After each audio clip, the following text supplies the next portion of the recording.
The rescue ship Horizon's Edge dropped out of hyperspace with a violent shudder that made Dr. Jinho Park grip his chair. Through the viewport, the brown and gray planet Kepler 442b hung like a dead eye in space. 3 weeks ago, the mining station, on its surface, had gone completely silent. Still no response from the station, reported Communications Officer Minji Kim from the bridge. His voice crackled through the ship's speakers. All automated systems show green, but no human contact. Jinho checked his equipment one more time. As the ship's xenolinguist, he had been called in because the last transmission from the mining station mentioned something about strange sounds coming from deep underground. Sounds that didn't match any known geological activity. Captain Dong-yun, Choi's voice filled the cabin. Landing team, prepare for touchdown in 30 minutes. Remember, we don't know what happened down there. Stay alert. The mining station sprawled across a flat plain of red rock and dust. From above, it looked normal. The main building sat in the center, surrounded by smaller structures and mining equipment. Solar panels gleamed in the weak sunlight. Everything appeared to be working perfectly, but no people moved anywhere. The landing shuttle touched down near the main airlock. Jinho stepped out with the rest of the team, his breath fogging inside his helmet. The air was thin but breathable, though the team kept their suits sealed as a precaution. Security Chief Yoonji Han led them to the main entrance. The airlock cycled normally, and they entered the station's central hub. The lights were on. The air recyclers hummed quietly. Computer screens showed normal readings for power, atmosphere, and life support, and in the middle of the large common area, 200 people stood perfectly still. Jinho had never seen anything like it. Men and women of all ages stood scattered throughout the space, their eyes wide open, staring at nothing. They didn't blink. They didn't move. They didn't even seem to breathe, though medical scanner readings showed they were all alive. What, in the name of... Yoonji whispered, raising her weapon instinctively. Dr. Soo-young Lee, the team's medical officer, moved carefully between the motionless figures.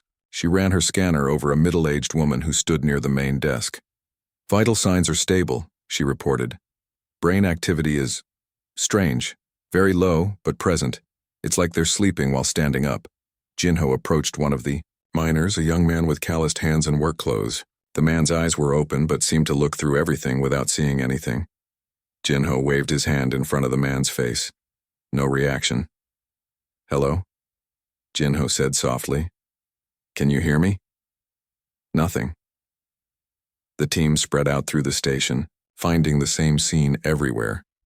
The cafeteria had people standing around tables, some with forks halfway to their mouths.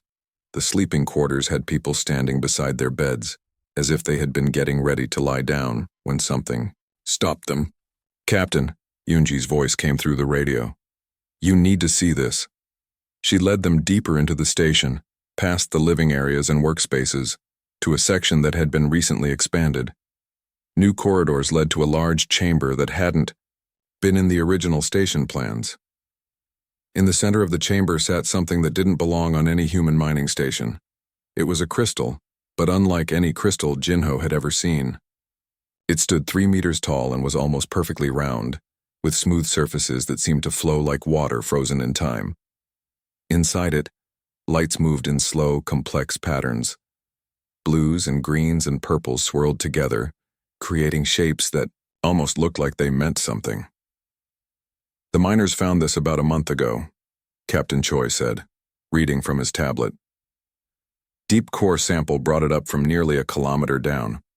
According to their last reports, they were trying to figure out what it was. Jinho felt drawn to the crystal. As he stepped closer, his equipment began picking up electromagnetic signals. Not random noise, but organized patterns.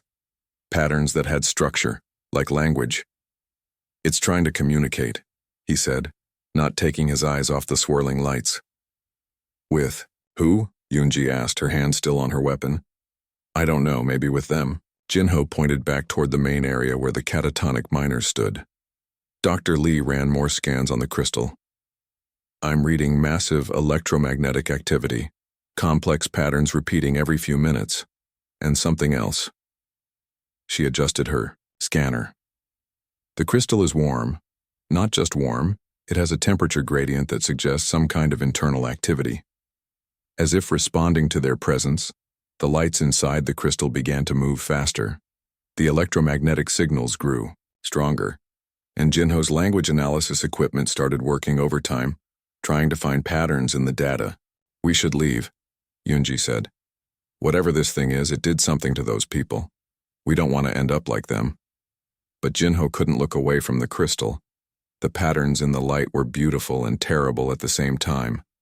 They reminded him of something, though he couldn't remember what. He took another step closer. "Dr. Park," Captain Choi said sharply. "Step back from that thing." Jinho started to obey, but as he turned to leave, something incredible happened. Every single person in the station turned their head to look at him. 200 pairs of empty eyes suddenly focused on Jinho with perfect coordination. They didn't move their bodies, didn't change their expressions, but their heads turned to track him as he moved. "Did you see that?" Dr. Lee whispered. "They're watching him," Yunji said, raising her weapon. "All of them are watching him." Jinho felt a chill run down his spine. Whatever had happened to the miners, whatever the crystal was doing to them, it was connected to him now. He could feel something pressing at the edges of his mind, like a voice trying to speak in a language he didn't understand.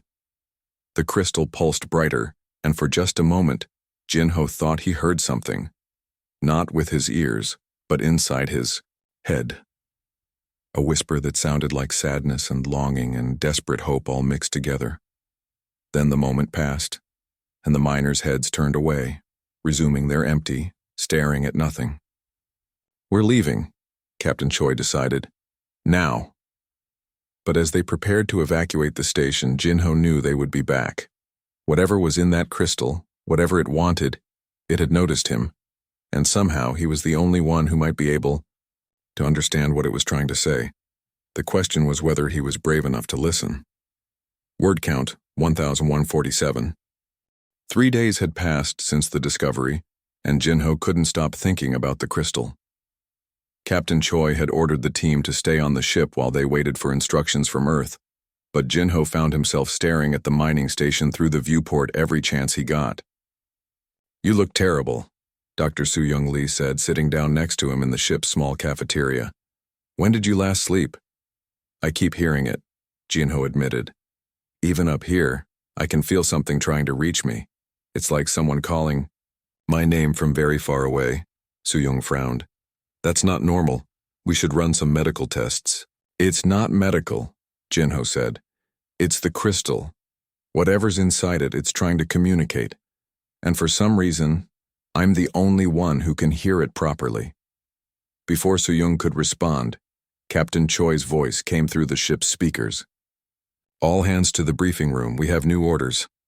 The team gathered around the main table where Choi displayed a message from Earth Command. "They want us to attempt communication with whatever is down there," he said. "Dr. Park, you're our language expert. They're giving you permission to try." Yunji shook her head. "This is a bad idea. We don't know what that thing is capable of. It already turned 200 people into living statues." "Maybe it didn't mean to," Jinho said. "Maybe it was trying to talk to them and something went wrong. Or maybe it's hostile," Yunji countered. "There's only one way to find out," Jinho said, standing up. "I need to go back down there." An hour later, Jinho stood in the crystal chamber, again this time with much more equipment. He had brought every piece of communication and translation gear the ship carried. Mathematical displays, symbolic logic programs, and pattern recognition software all hummed quietly around him. The crystal seemed to sense his presence. The lights inside it moved faster, creating swirling patterns that were almost hypnotic to watch. His electromagnetic sensors went wild with activity. "Testing basic mathematical communication," Jinho said into his recorder. Starting with simple number sequences, he input the pattern, 1, 2, 3, 4, 5, into his display and held it up toward the crystal. The lights inside the crystal swirled, and then something amazing happened. The electromagnetic signals from the crystal shifted, and Jinho's equipment detected a clear response, 6 to 7, 8, 9, 10. It understands numbers, Jinho whispered, his heart racing. He tried the Fibonacci sequence, 112358. The crystal responded with 13 to 2134, then prime numbers, then geometric shapes. Each time, the crystal gave the correct response. It's definitely intelligent, he reported back to the ship, and it wants to communicate. But when Jinho tried more complex concepts, something strange began to happen. Each time the crystal sent a more detailed message, pain shot through his head. Images flashed in his mind, vast spaces filled with darkness, creatures made of light and thought, civilizations that existed as pure consciousness. The pain was intense, but Jinho pressed on. Gradually, he began to understand that the entity in the crystal wasn't trying to hurt him. It was trying to share its thoughts, but those thoughts were so alien and overwhelming that human minds couldn't process them safely. That's what happened to the miners, Jinho realized, speaking to his recorder. It tried to communicate with them, but their minds couldn't handle the contact. They shut down to protect themselves. But Jinho was different. When he was 12 years old, he had been in a terrible accident that required surgery on his brain. The operation had left him with synesthesia, a condition where his senses mixed together. He could see sounds as colors and feel emotions as physical textures. This strange way of processing information seemed to help him understand the crystal's communications. Where others felt overwhelming pain, Jinho experienced a kind of translation. The alien thoughts became colors and sounds that he could slowly make sense of. "I can hear you," he said to the crystal, dropping his equipment and speaking directly. "I know you're trying to talk." The crystal pulsed brighter, and Jinho felt a wave of something that could only be described as relief and hope. Then slowly and carefully, the entity began to share its thoughts. It had been alone for so long. Trapped in the crystal matrix deep underground, it had existed in isolation for thousands of years. When the miners found it and brought it to the surface, it felt the presence of other minds for the first time in millennia. It had tried to reach out, to make contact, to share the crushing loneliness that had been its only companion. But human minds were so different from its own that the contact had been too much.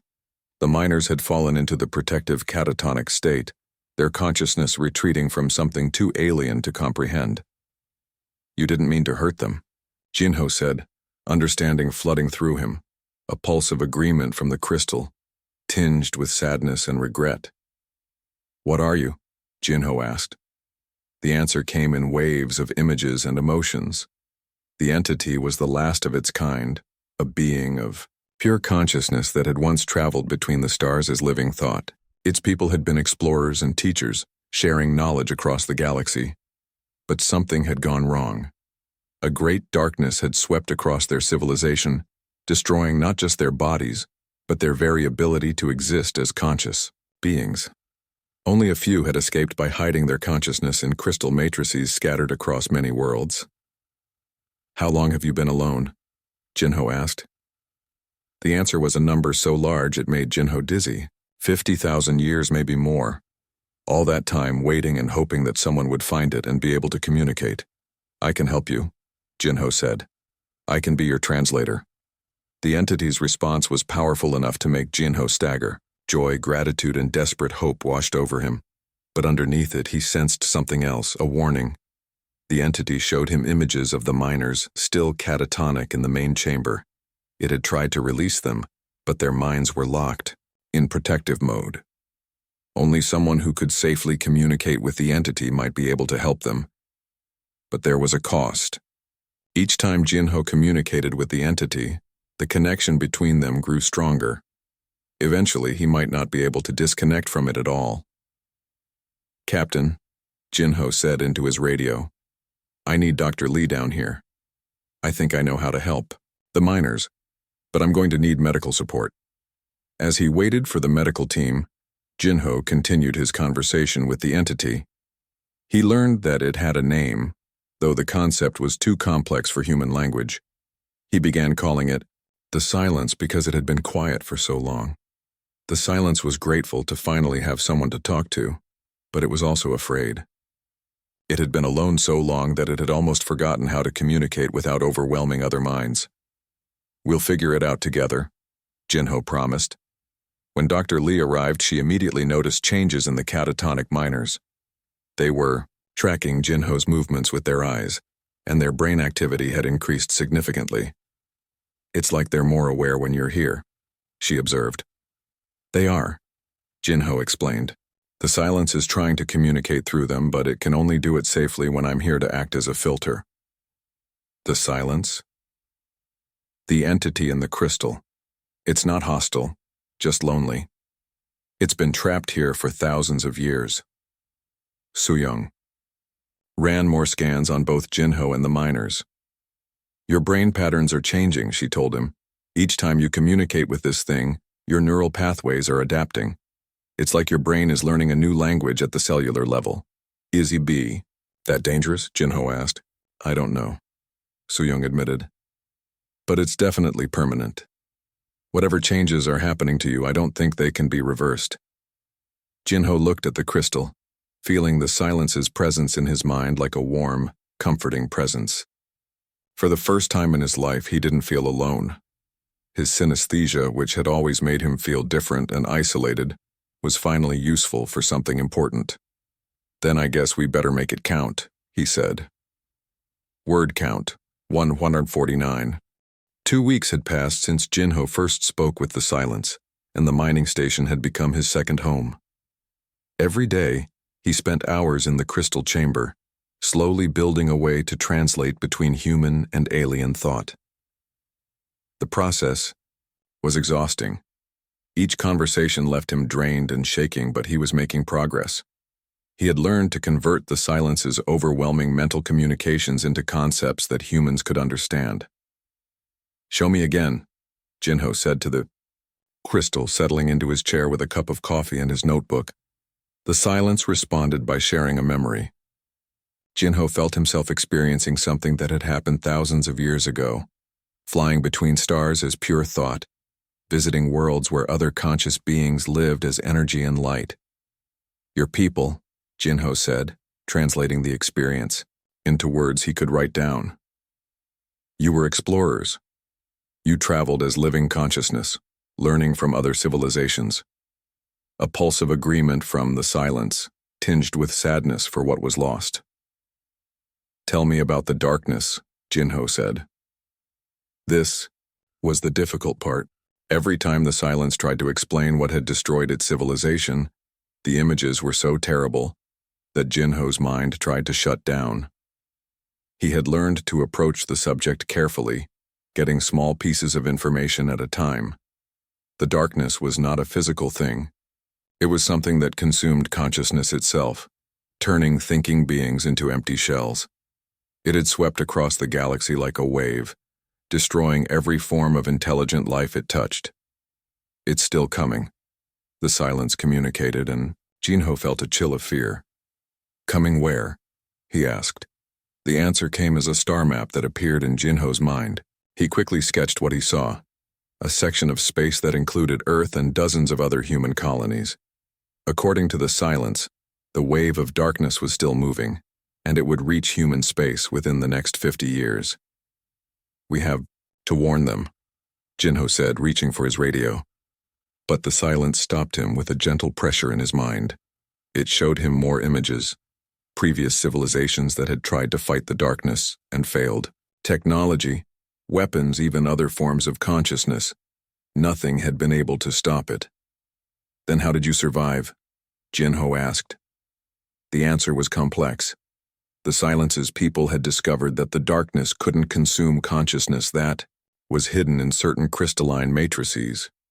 Only a few had managed to escape this way, and they had scattered themselves across the galaxy, hoping that someday they might find a way to fight back. What makes you think humans can do what your people couldn't? Jinho asked. The silence showed him images of the catatonic miners. Even though their minds had shut down, they hadn't been destroyed. Human consciousness seemed to have a natural defense mechanism that the silence's people had lacked. You adapt, the silence communicated. Your minds changed to survive. My people were too rigid, too set in our ways. When the darkness came, we couldn't change fast enough. Jinho was writing down everything he could when Dr. Soo-young Lee entered the chamber. She had been monitoring his health throughout the process, and she looked worried. "Your brain patterns are getting more unusual every day," she said. "I'm starting to detect patterns that don't look human anymore."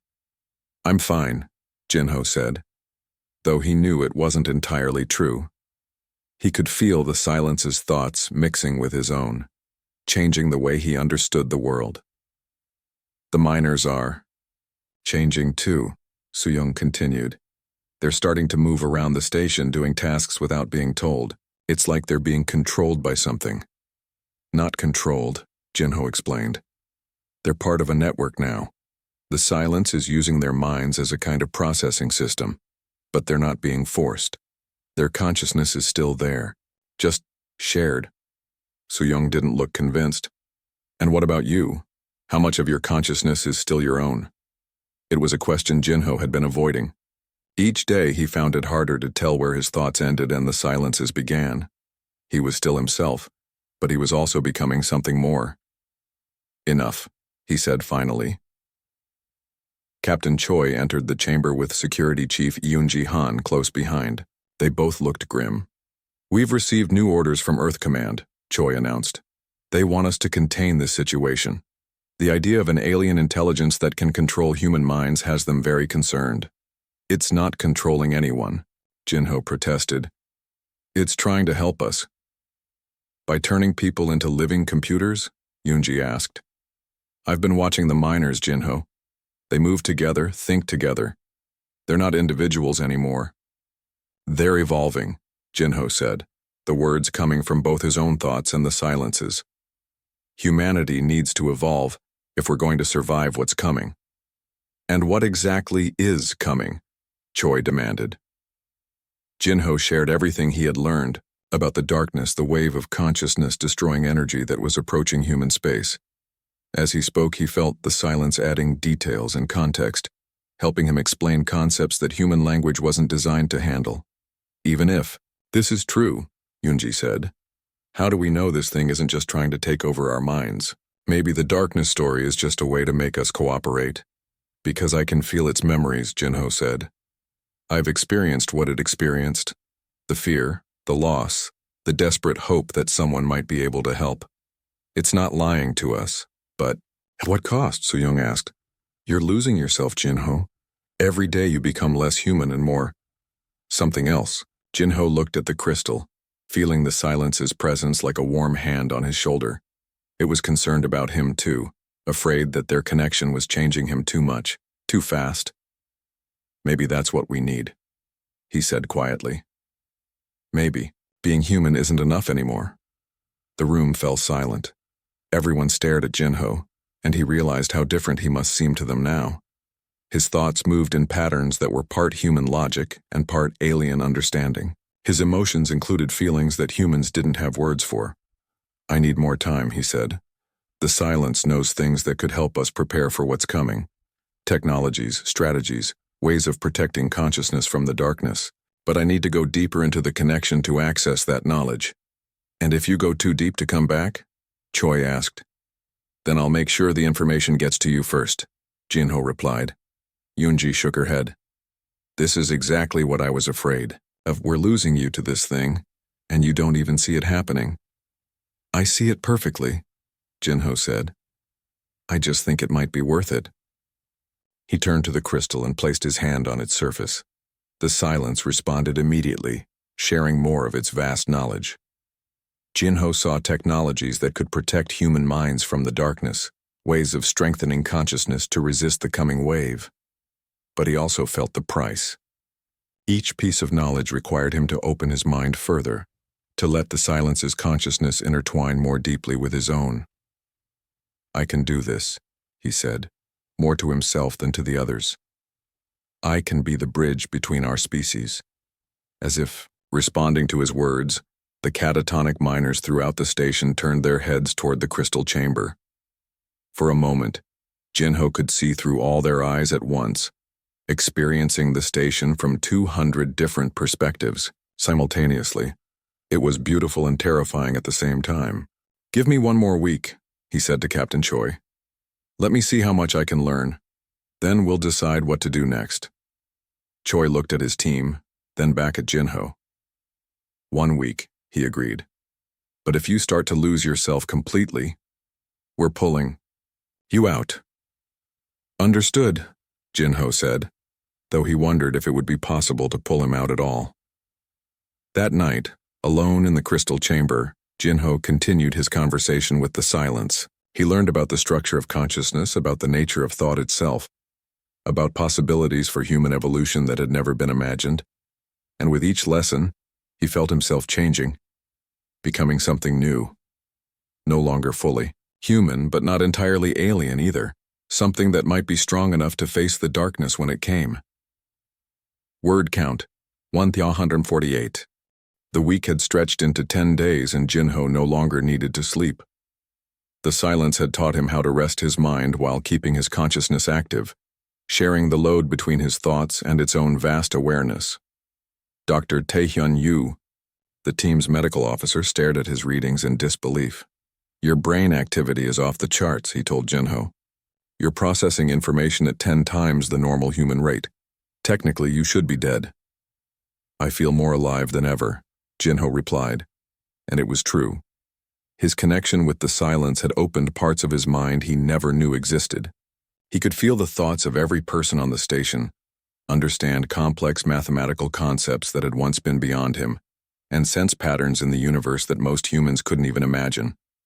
But the changes weren't just in his mind.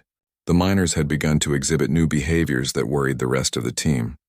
Watch this, Engineer Hyejin Nam said, leading Captain Choi to the station's main work area. 20 miners stood around a complex piece of mining equipment that had been broken for months. Without speaking to each other, they began working on it with perfect coordination.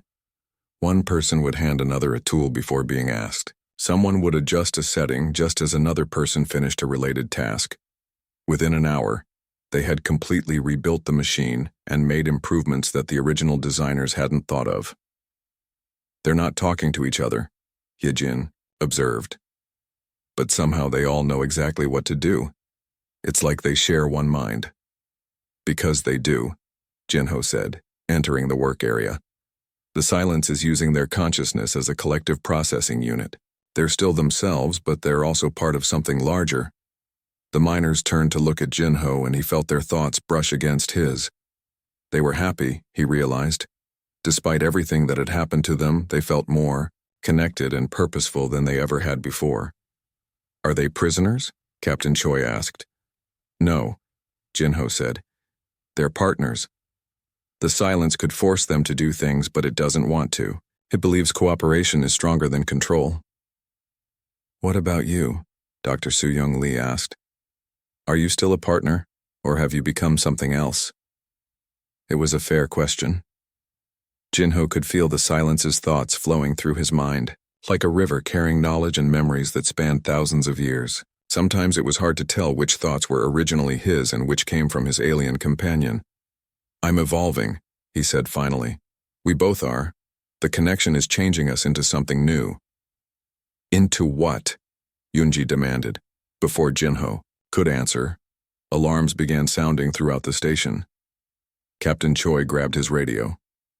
Report. Captain, we have a problem, came Minjae's voice from the ship.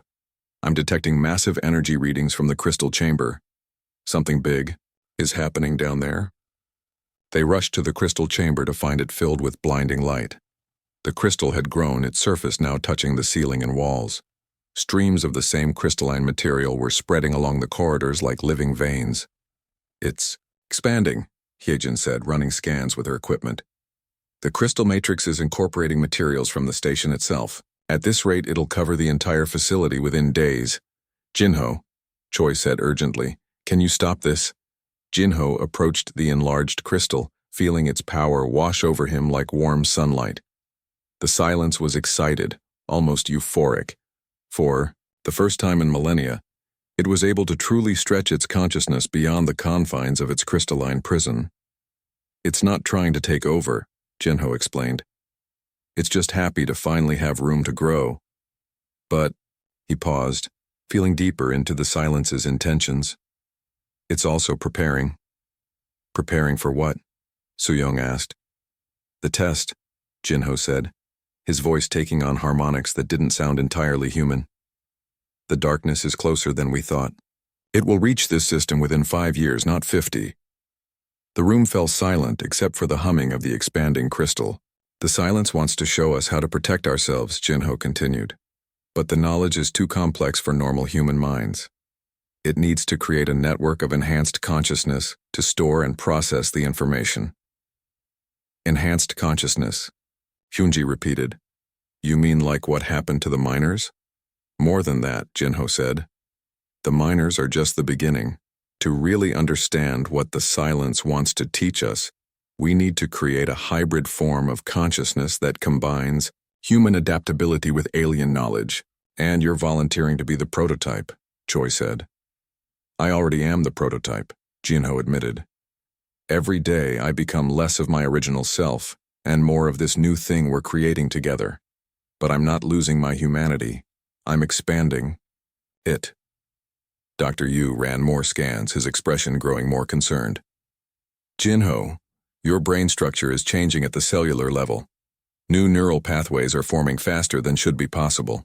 And there are structures appearing that I don't recognize. They don't look like anything in human neurology. Because they're not human, Jinho said. They're the silence's contribution to our partnership. What if we can't change you back? So-young asked. What if we don't want to? Jinho replied. What if this is evolution in action? He walked deeper into the crystal chamber, placing both hands on the expanded crystal surface. Immediately his consciousness exploded outward, connecting not just with the silence but with every person in the station.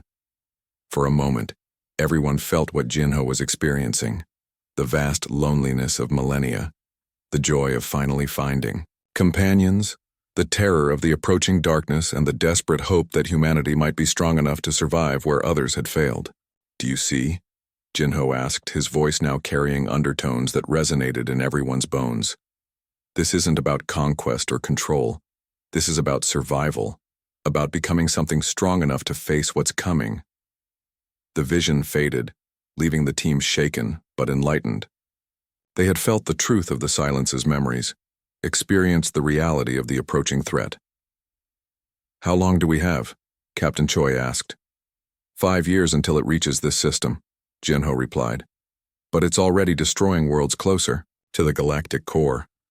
Billions of conscious beings are dying every day. And you think this hybrid consciousness can stop it? I think it's our only chance, Jinho said.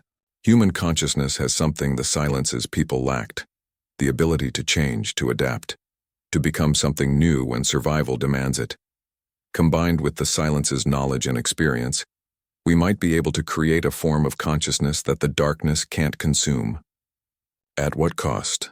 Yunji asked. If everyone has to become like you and the miners, are we really human anymore? Does it matter? Jinho asked. If the choice is between changing and dying, isn't the choice obvious?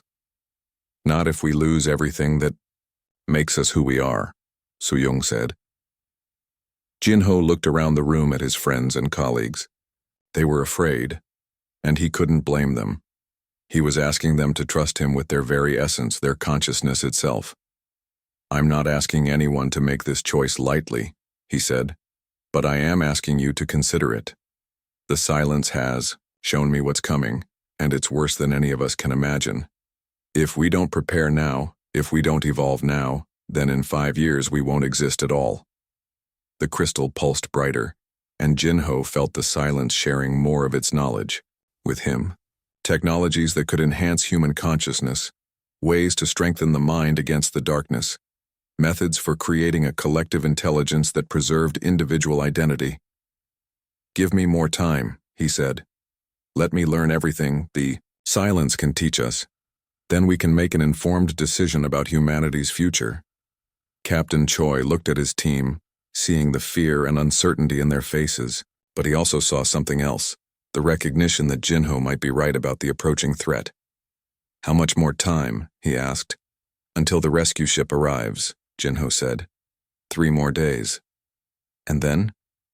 Then we decide whether humanity is ready to take the next step in its evolution. As if in response to his words, the crystalline veins spread a little further along the walls, and the miners throughout the station raised their heads in perfect unison, their eyes reflecting the light of the expanding crystal.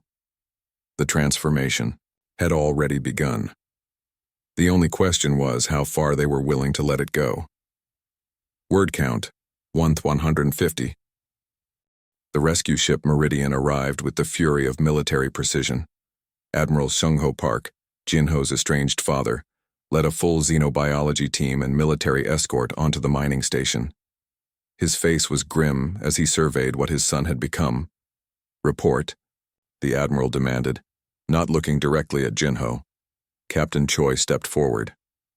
"Sir, the situation is complex. Dr. Park has established communication with an alien intelligence that claims to be warning us about an approaching threat." "Approaching threat," Admiral Park repeated, his voice flat. "And to warn us about this threat, it's taken control of 200 civilians and corrupted my son's mind." "It's not corruption," Jin-Ho said, stepping out of the crystal chamber. His appearance had changed dramatically in the past 3 days. His eyes now held flecks of the same blue-green light that swirled in the crystal, and when he moved, there was a fluid quality that seemed almost otherworldly. "You don't look human anymore," his father said quietly. "I'm more human than I've ever been," Jin-Ho replied. "I'm what humanity needs to become to survive." The Admiral's team spread out through the station, taking readings and documenting the crystalline growth that now covered most of the facility. The miners moved among them peacefully, but their synchronized movements made the soldiers nervous. "Sir," reported Dr. Minha Kim, the Admiral's chief xenobiologist, "the crystal matrix is incredibly complex. It's not just growing, it's converting the station's materials into something that can support and enhance neural activity." "Like a giant brain," Admiral Park said. "More like a giant consciousness," Jin-Ho corrected. "The silence needs room to think, to process the information it wants to share with us." The silence. The entity in the crystal. It's the last survivor of an ancient civilization that was destroyed by something called the darkness. A wave of consciousness-destroying energy that's approaching our section of the galaxy. Admiral Park listened as Jin-Ho explained everything he had learned over the past weeks. The approaching threat, the failed civilizations, the potential for human-alien hybrid consciousness to resist the darkness where others had fallen.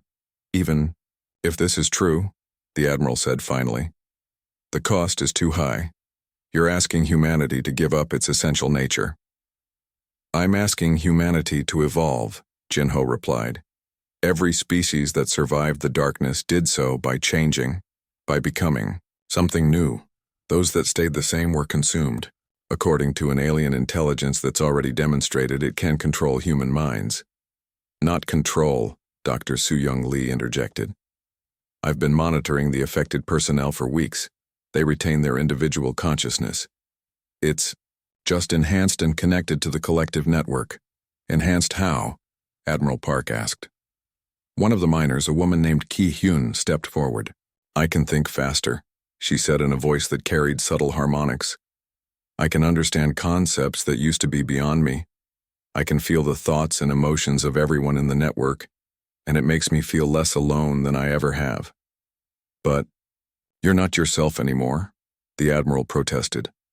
"I'm more myself," Ki-Hyun replied. "The network doesn't erase who I am. It gives me the strength to become who I was meant to be." Dr. Minha Kim pulled the Admiral aside. "Sir, the energy readings from this crystal are unlike anything we've seen. If it continues to grow at this rate, it could encompass the entire planet within a year." "Then we destroy it," Admiral Park decided. "No," Jin-Ho said, and his voice carried enough power to make everyone in the room stop and listen. "If you destroy the silence, you doom humanity to face the darkness alone, and we will lose." "Show them," the silence whispered in Jin-Ho's mind. Jin-Ho nodded and placed his hand on the crystal surface. Immediately the chamber filled with light, and everyone present found themselves experiencing the silence's memories directly. They saw the wave of darkness as it had consumed the silence's homeworld, a tide of nothingness that turned thinking beings into empty shells, leaving behind only the physical structures of a dead civilization. They felt the desperate flight of the survivors, the horror of watching their entire species reduced to a handful of consciousness fragments hidden in crystal matrices. They saw other worlds, other species that had tried to fight the darkness, with technology, with weapons, with conventional strategies. All had failed. The darkness consumed not just life, but the very ability to think and feel and be aware. But they also saw something else. Glimpses of species that had survived by transforming themselves, by becoming something the darkness couldn't consume. The vision ended, leaving everyone shaken and silent. "Now you understand," Jinho said. "The choice isn't between being human and being something else. The choice is between changing and dying." Admiral Park stared at his son, seeing both the boy he had raised and the alien hybrid that boy had become. "There has to be another way." "There is," Jinho said. "But it requires trust. The silence doesn't want to force this transformation on anyone. It wants to work with willing volunteers to create a new form of consciousness that can resist the darkness." "Volunteers," the Admiral repeated. "People who choose to become part of the network, who choose to enhance their consciousness and contribute to our collective defense. Not everyone needs to change, but enough do to create a core of enhanced humans who can lead the resistance." Dr. Hyejin Nam stepped forward. "I volunteer." "As do I," said Dr. Yu. "And me," added Ki-hyun and several other miners. Admiral Park looked around the room, seeing determination in the faces of people who had experienced the truth of the approaching threat. "And if this doesn't work, if we transform ourselves and still can't stop this darkness, then at least we'll face it as ourselves," Jinho said. "As humans who chose to evolve, rather than humans who chose to remain unchanged and die." The debate continued for hours. Some of the rescue team wanted to evacuate everyone and destroy the crystal. Others argued for caution, for more study, for a slower approach. But in the end, it was the silence itself that made the deciding argument. Through Jinho, it offered a compromise. "The crystal matrix can be grown in isolated locations," Jinho translated. "Small networks of volunteers who want to join the collective consciousness. Those who don't want to change can remain as they are, but they'll have access to the enhanced knowledge and protection of the network." "A voluntary symbiosis," Dr. Minha Kim said. "Interesting." "More than that," Jinho continued. "The silence will share all its technological knowledge freely, whether people join the network or not. Defensive technologies, ways to shield consciousness from the darkness, methods for detecting the approaching wave." Admiral Park considered the offer. "And what does this alien intelligence get in return?" "Companionship," Jinho said simply. "It's been alone for 50,000 years. It doesn't want to rule us or control us, it just wants to not be alone anymore." The decision wasn't made that day or even that week. It took months of debate, study, and careful consideration. But eventually, humanity made its choice. The Xeno-Psychic Communication Institute was established on a remote world, far from populated systems, but close enough for volunteers to reach. Jinho became its first director, his consciousness now so intertwined with the silence that he served as a permanent bridge between human and alien thought. The crystal chambers grew slowly, carefully, with full consent from everyone involved. Some people chose to join the network completely, becoming part of the enhanced collective consciousness. Others chose partial connection, gaining access to the network's knowledge while maintaining their individual independence. Most remained unchanged, but all had access to the defensive technologies that the silence shared freely. Dr. Soo-Young Lee established protocols for monitoring the volunteers, ensuring that their transformation remained beneficial rather than destructive. Dr. Hyejin Nam led teams that developed new technologies based on the silence's ancient knowledge.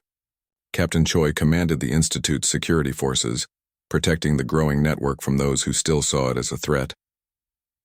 The miners from the original station became known as the First Speakers, the prototype for humanity's evolution. They traveled to other worlds, demonstrating the benefits of the hybrid consciousness and recruiting new volunteers. 2 years after first contact, The Institute graduated its first class of trained xenopsychic translators. These were humans who had learned to interface with alien consciousness without losing their essential humanity. They could communicate with the silence directly, sharing its knowledge with those who chose to remain unenhanced. How many networks are active now? Admiral Park asked during one of his visits to the Institute. He had never joined the collective himself, but he had become one of its strongest supporters after witnessing the defensive technologies it produced. 12 main nodes, Jinho replied, his voice now carrying harmonics from dozens of connected minds. Each one contains between 50 and 200 volunteers. We estimate we have enough enhanced consciousness to begin detecting the darkness wave when it enters this galactic region. And the unenhanced populations? Protected by the shield generators we've developed. They won't be able to resist the darkness directly, but they'll be safe behind the barriers we can create. Admiral Park nodded. His son looked less human with each passing month, but he was still recognizably Jinho, still driven by the same curiosity and compassion that had made him a xenolinguist in the first place. Any regrets? The Admiral asked. Jinho was quiet for a moment, considering the question from multiple perspectives simultaneously. I miss the simplicity of being just myself, he said finally, but I wouldn't trade what we've become for anything. The loneliness that the silence carried for so long, I understand it now. And I understand why preventing that loneliness is worth any sacrifice. 3 years after first contact, the early warning systems detected the first signs of the approaching darkness. It was still decades away, but its effects were beginning to reach their region of space. Several distant worlds went silent, their populations simply ceasing all communication. It's time, Jinho announced to the Global Council of World Leaders. The darkness has begun its approach to human space. We need to accelerate our preparations. The response was swift and coordinated. More volunteers joined the networks. More shield generators were constructed. More worlds agreed to host crystal nodes. But perhaps most importantly, humanity began to change its fundamental understanding of what it meant to be human. Children grew up knowing that consciousness could be enhanced, that individual minds could be part of something larger without losing their identity. The concept of hybrid human-alien intelligence became as normal as any other aspect of human diversity. When the darkness finally arrived, 47 years after Jinho first spoke to the silence, humanity was ready. The wave struck the outer systems first, but instead of consuming human consciousness, it met resistance. The network of enhanced minds created barriers of pure thought, shields of collective will that the darkness couldn't penetrate. The battle was not fought with ships or weapons, but with consciousness itself. Enhanced humans channeled the combined mental strength of thousands of volunteers, creating pockets of protected space where normal human civilization could continue. Some worlds were lost. Some people chose not to accept protection, preferring to face the darkness as unenhanced humans. But for the first time in galactic history, a species had successfully resisted the wave of consuming nothingness. In the years that followed, humanity became known throughout the galaxy as the species that had learned to evolve without losing its essential nature. Other crystal matrices were found. Other survivors of ancient civilizations were awakened, and gradually a new galactic community began to form. Jinho, now more than a century old but sustained by his connection to the silence, stood in the great crystal chamber of the primary institute. Around him, thousands of hybrid consciousnesses worked together, teaching, learning, exploring the mysteries of thought and awareness. Was it worth it? He asked the silence as he had many times over the decades. The response came not just from his alien partner, but from every human consciousness connected to the network, thousands of voices speaking in harmony. We are no longer alone, they said. None of us are alone anymore, and that makes everything worth it. Outside the crystal chamber, human children played in gardens tended by unenhanced humans who had chosen to remain as they were born. Enhanced and unenhanced humans worked side by side, each contributing their unique strengths to the continuing growth of human civilization. Humanity had faced the choice between changing and dying, and they had chosen to change. But in changing, They had discovered that evolution didn't mean losing what made them human. It meant becoming more human than they had ever imagined possible. The darkness had been defeated not by weapons or technology, but by the simple human refusal to face the universe alone. And in learning to speak to the silent nightmare, humanity had learned to speak to the infinite possibilities of what they could become.